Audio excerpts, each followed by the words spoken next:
Oh my god, they got this off of social media. Because I look super good. Does somebody have it out for us? This just got really weird. Guys, is this from that day? Hey, stop for much?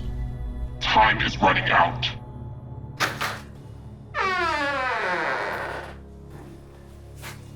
So I thought the concept was actually really cool, but that left me kind of disappointed in the film, to be honest. I thought there was a lot of opportunity to use the puzzles to reveal hidden information and lead the people to their own deaths, and that didn't really happen.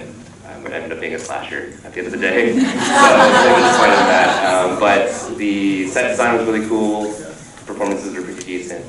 Yeah. Well, it's a horror film, so I had to give one. We had to do one slasher film, right? Yeah, exactly.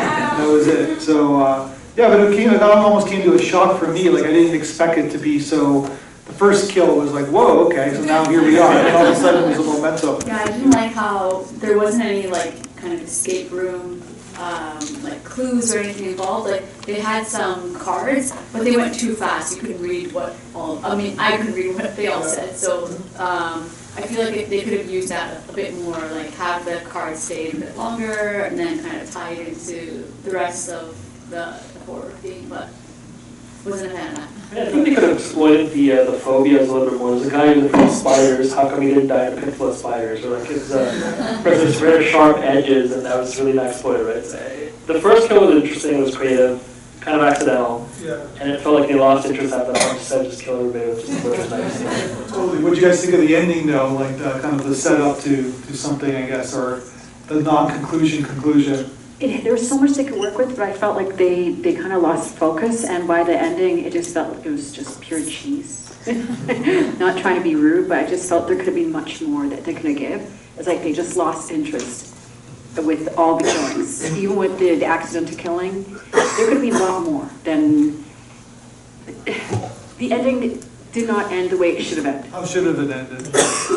How it could have ended is that, since that girl was the one who did the bullying, why not, like, I don't know, annihilate her, search her in such a way that it's like you have to choose between the mask, and if you don't choose the mask, then I annihilate you, but you still have the chance of killing her. You know what I mean? Like, I don't know. I just felt like it could have been a lot more. That could have been, as I was like listening to that guy in the front right there, I just felt like they just lost interest after doing it. There was so much they could have done with it. It was a great.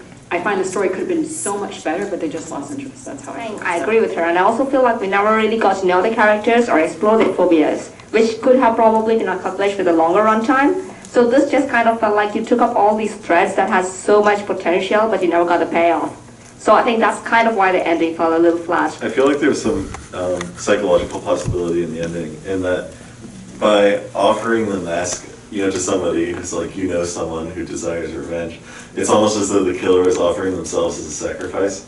And the relationship between like being bullied and being the bully, and like the desire to like sort of mutually hating somebody, but also wanting them to like you, and so on and so forth. And so, having that like ultimate sacrifice take place at the end, because like secretly the killer fantasizes about sort of like that ultimate bullying, could have been really interesting, but it never took place. It kind of did in a way, because if you think about it, the person who should get killed the most doesn't get killed. She kills everybody else except for her ultimate enemy is the one that she survives. So it's sort of like that play, that love-hate kind of thing, right? Right. So I thought that was an interesting kind of ending. But There was an opportunity towards the end, and there was a glimmer of it, and I thought that's what they would explore. But the kind of like the Saw movies, there's like a mentor-protege aspect. Yeah. I thought the whole idea of offering the mask where she becomes the new, I guess, the escape room keeper. But they really went that route either. That would have been an interesting sort of twist to look at, right? I think that's what they're kind of setting up, right? Like that's why she's like, you're the next, like it's your job to do. Yeah. Any other comments to make before we go to the next film?